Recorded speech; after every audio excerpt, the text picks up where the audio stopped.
Hello दोस्तों, आज का टॉपिक है 1965 का भारत पाक युद्ध।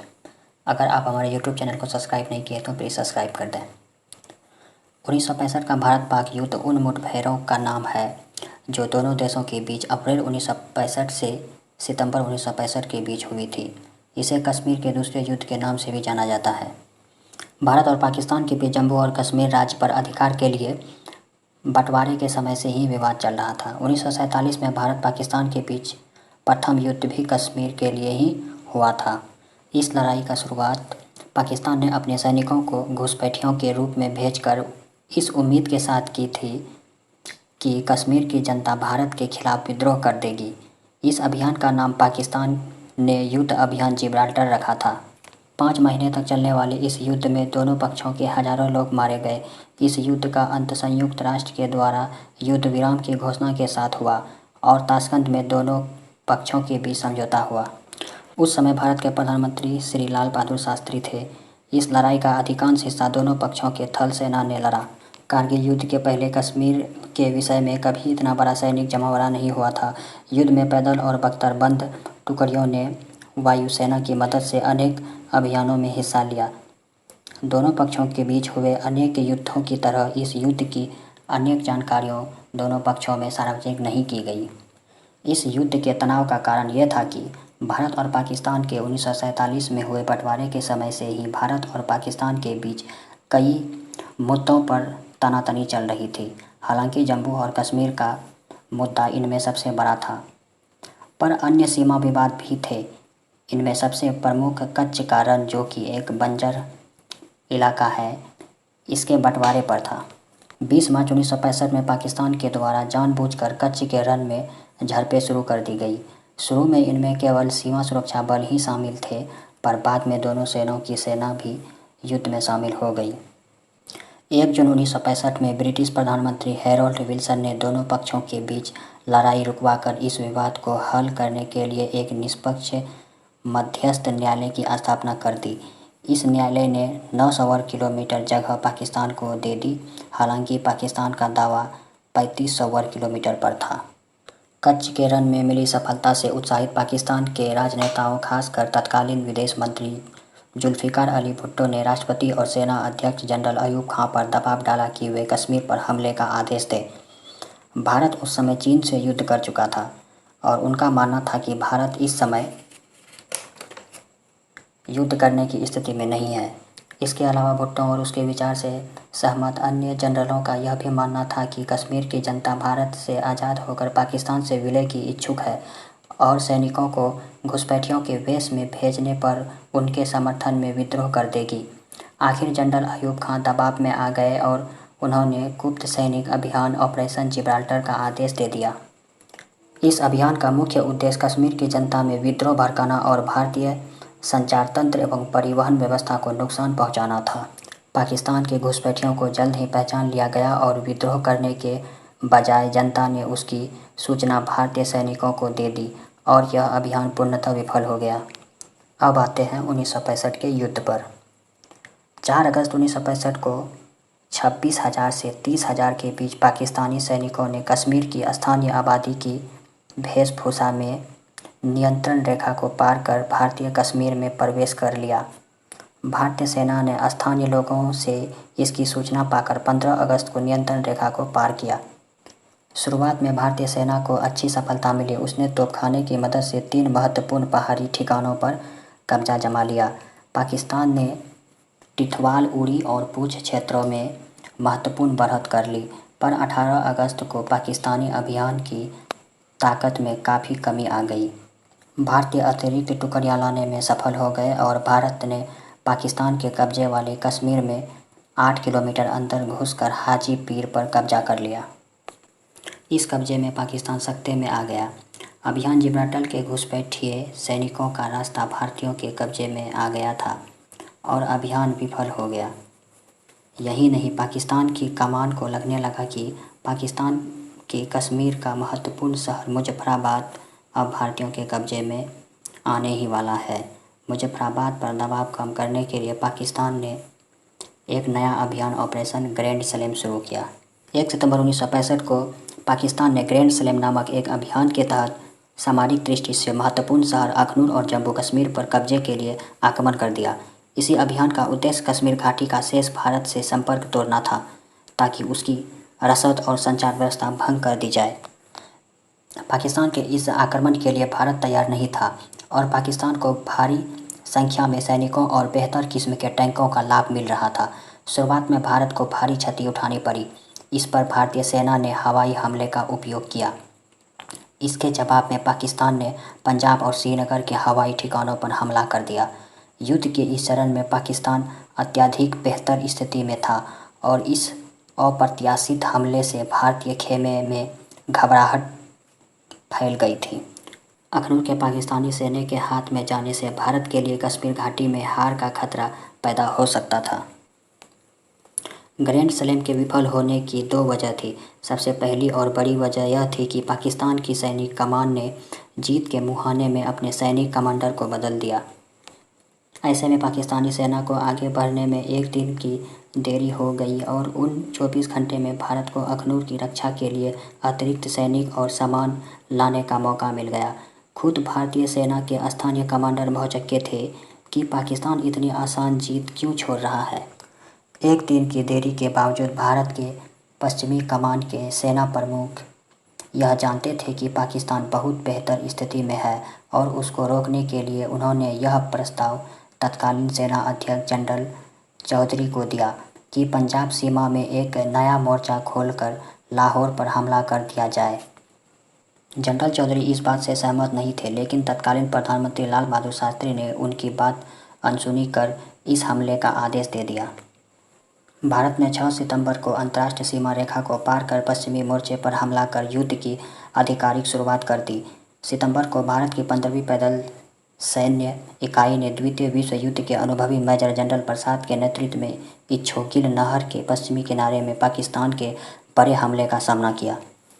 इच्छोगिल नहर भारत और पाकिस्तान की वास्तविक सीमा थी। इस हमले में खुद मेजर जनरल प्रसाद के काफिले पर भी हमला हुआ और उन्हें अपना वाहन छोड़कर भागना पड़ा। भारत ने प्रति आक्रमण में बरकी गांव के समीप नहर को पार करने में सफलता अर्जित कर ली। इससे भारतीय सेना लाहौर के हवाई अड्डे पर हमला करने की सीमा में पहुंच गई। इसके परिणाम स्वरूप अमेरिका ने अपना नागरिकों को लाहौर से निकालने के लिए कुछ समय के लिए युद्ध विराम की अपील की। इसी बीच पाकिस्तान ने लाहौर पर दबाव को कम करने के लिए खेमकरन पर हमला कर उस पर कब्जा कर लिया। बदले में भारत ने बेतिया और उसके आसपास के गांवों पर हमला कर दिया। 6 सितंबर को लाहौर पर हमले में भारतीय सेना के प्रथम पैदल सैन्य खंड इन्फेंट्री डिवीजन के साथ द्वितीय बख्तरबंद उपखंड ब्रिगेड के 3 टैंक दस्ते शामिल थे। वे तुरंत ही सीमा पार करके इच्छागिल नहर पहुंच गए। पाकिस्तानी सेना ने पुलियाओं पर रक्षा दस्ते तैनात कर दिया। जिन पुलों को बचाना नहीं चाहता था उसको उड़ा दिया गया। पाकिस्तान के इस कदम से भारतीय सेना का आगे बढ़ना रुक गया। जाट रेजिमेंट की एक इकाई 3 जाट ने नहर पार करके डोगराई और बाटापोर पर कब्जा कर लिया। उसी दिन पाकिस्तानी सेना ने बख्तारबंद इकाई और वायुसेना की मदद से भारतीय सेना की 15वें खंड पर बड़ा प्रति आक्रमण किया। हालांकि सबसे तीनों जाट को मामूली नुकसान ही हुआ, लेकिन 15वें खंड को पीछे हटना पड़ा और उसके रसद और हथियारों के वाहनों को काफ़ी क्षति पहुंची। भारतीय सेना के बड़े अधिकारियों को ज़मीनी हालात की जानकारी नहीं थी, अतः उन्होंने इस आशंका से कि 3 जाट को भारी नुकसान हुआ है, उसे पीछे हटने का आदेश दे दिया। इससे तीनों जाट के कमान अधिकारी को बड़ी निराशा हुई और बाद में उन्हें डोगराई पर फिर कब्जा करने के लिए बड़ी कीमत चुकानी पड़ी। को 5 मराठा लाइट इन्फेंट्री का एक दस्ता रणनीतिक रूप से महत्वपूर्ण कस्बे मोनाबाव में तैनात राजस्थान सैन्य बल को मजबूरी प्रदान करने के लिए भेजा गया। उसको पाकिस्तानी सेना के पैदल दस्ते को आगे बढ़ने से रोकने का आदेश मिला था, पर वे केवल अपनी चौकी ही रक्षा कर सकी। पाकिस्तानी सेना के तोपखाने से हुई भारी बमबारी और हवाई और पैदल सैन्य आक्रमण के बीच 5 मराठा के जवानों ने बड़ी वीरता का परिचय दिया। परिणाम स्वरूप आज उस चौकी को मराठा हिल के नाम से जाना जाता है। 5 मराठा की मदद के लिए भेजे गए 3 गोरखा और 954 भारी तोपखाना का दस्ता पाकिस्तानी वायुसेना के भारी हमले के कारण पहुंच नहीं पाया और रसद लेकर बाड़मेर से आ रही ट्रेन भी गर्दा रोड रेल अड्डे के पास हमले का शिकार हो गई। 10 सितंबर को मुनाबाओ पर पाकिस्तान का कब्जा हो गया। 9 सितंबर के बाद की घटनाओं ने दोनों देशों की सेनाओं के सबसे गौरवित खंडों का दंभ चूर चूर कर दिया। भारत के एक बख्तरबंद खंड जिसे भारतीय सेना की शान कहा जाता था, उसने सियालकोट की दिशा में हमला कर दिया। छाविंडा में पाकिस्तान की अपेक्षाकृत कमजोर 6 बख्तरबंद खंड ने बुरी तरह से हरा दिया भारतीय सेना को। करीब करीब 100 टैंक गंवाने पड़े और पीछे हटने पर मजबूर होना पड़ा। इससे उत्साहित होकर पाकिस्तान की सेना ने भारतीयों पर प्रति आक्रमण कर दिया और भारतीय सीमा में आगे घुस आई। अपने अंतिम आक्रमण के लिए पाकिस्तान अपने पहला बख्तरबंद डिवीज़न और 11वीं इन्फेंट्री डिवीज़न के साथ अमृतसर पर कब्जे के इरादे से खेमकरन पर हमला कर दिया।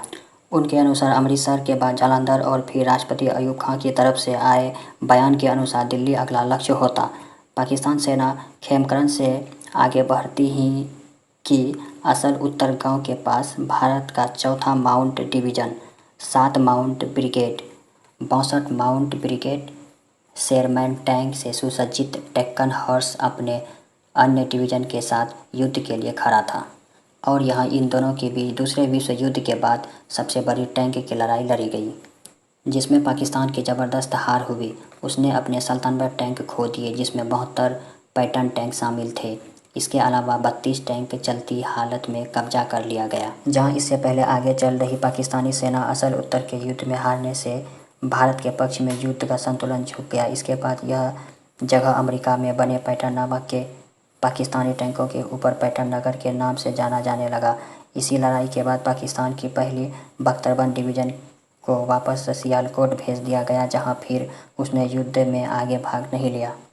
ठहराव आ गया था और दोनों देश अपने द्वारा जीते हुए इलाकों की रक्षा में ज़्यादा ध्यान दे रहे थे।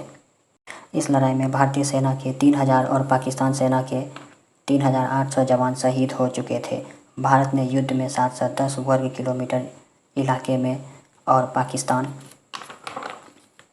ने 210 वर्ग किलोमीटर इलाके में कब्जा कर लिया था। भारत के कब्जे में सियालकोट, लाहौर, कश्मीर के उपजाऊ इलाके थे, जबकि पाकिस्तान के कब्जे में सिंध और छंब के बंजर इलाके थे। अब बात करते हैं हवाई हमले की। इस युद्ध में आज़ादी के बाद पहली बार भारतीय वायुसेना IFS एवं पाकिस्तानी वायुसेना PAF के विमानों ने एक दूसरे का मुकाबला किया।